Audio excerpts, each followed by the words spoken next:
these fascists are persecuting people, and they just give these longly worded, mealy-mouthed statements. And even, the things you'll read in Wall Street Journal and other places, they're so technical.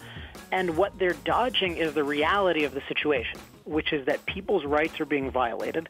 They're having atrocities committed against them. I mean, there's really an atrocity to attack someone's freedom of speech, and nobody is really naming it. They're acting like it's civilized. And so, taking a page out of Atlas Shrugged, my favorite book, which I've been rereading, I thought, well, I have no desire to write a long article about this when somebody basically wants to come into my house and take my stuff. So if you came to my house and tried to take my stuff and said, well, I'm doing it because you voiced an opinion I don't like, I would tell you to F off. and I would identify you as a fascist. So I was like, all right, well, that's just what I'm going to do. So I just emailed the Attorney General's office, and I wrote F off, comma, fascist, period.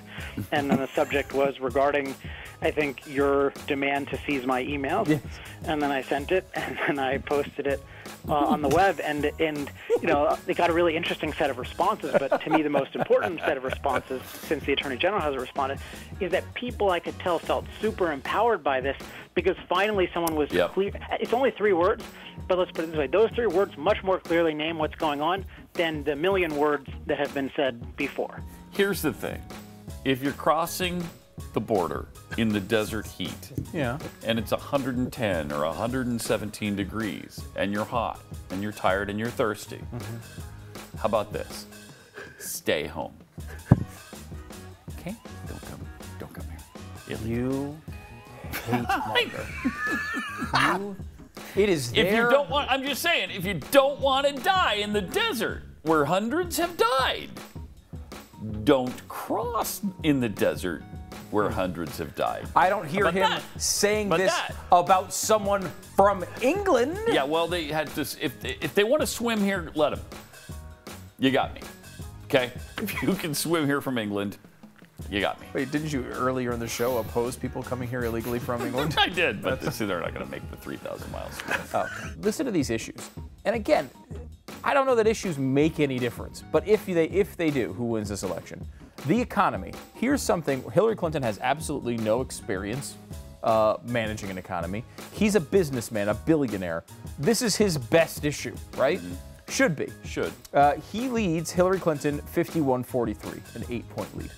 Okay. Terrorism. Another one you'd think. You've got the weakest party in the universe, Hillary Clinton. She's involved in the Benghazi scandal, blah, blah, blah, blah. Should be 20, 30 points.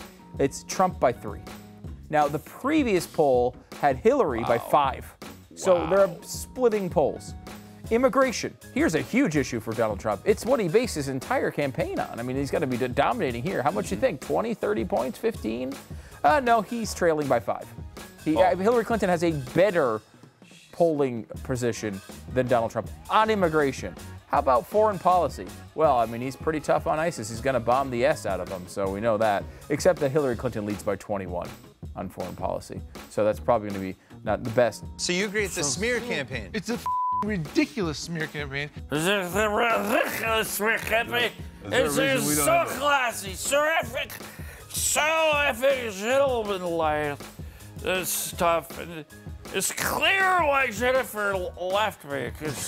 Holy wow, man. I mean, Jennifer Garner, thank heaven you got out of that relationship. Well, what if Tom Brady didn't want to? What if that happened, Stu? Put that in your pipe and smoke it. Why don't you? What if Tom Brady is so effing classy, he didn't even have a printing machine? He's so classy, he didn't have a printing machine, is that what he said? What if he's such an effing gentleman? What if he's such a gentleman, he doesn't want to hook his printer up to his phone? What if that happened? I don't think he would necessarily do it that way, but I don't know what class would have to do with that, Ben, but...